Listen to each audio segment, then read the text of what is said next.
There's a particular kind of intellectual comfort food that tastes like rigor but goes down too easy. Thomas Sowell has been serving it for 50 years.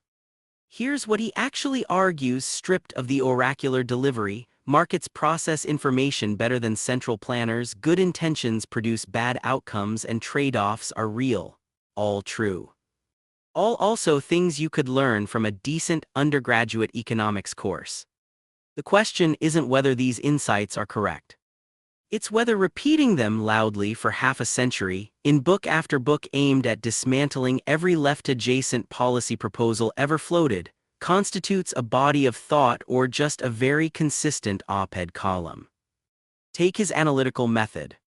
Sowell is relentless about demanding empirical evidence from his opponents, which is admirable until you notice the standard mysteriously relaxes when he's making his own case.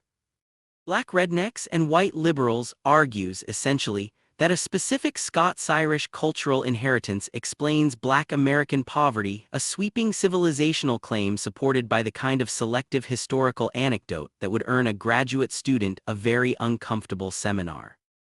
He accuses progressive thinkers of working backwards from desired conclusions.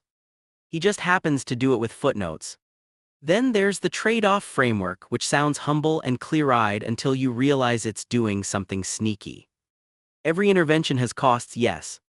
But Sowell applies this skepticism asymmetrically. The costs of rent control are cataloged with forensic precision. The costs of doing nothing, the status quo's own victims, its own distortions, its own path dependencies get filed under unintended consequences of human nature, and left there.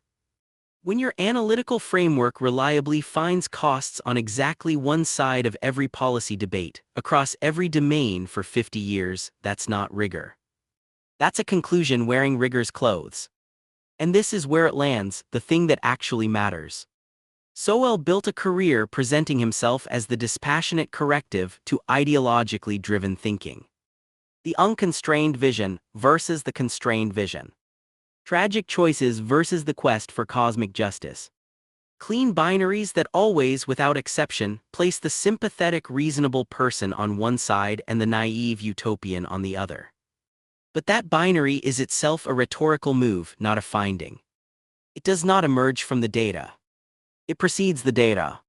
It organizes the data. It decides in advance who counts as serious. The irony is almost elegant.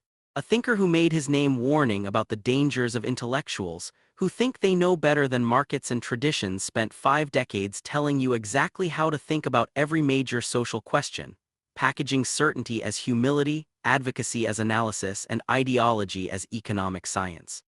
There's no late career revision, no domain where the framework softened or complicated itself.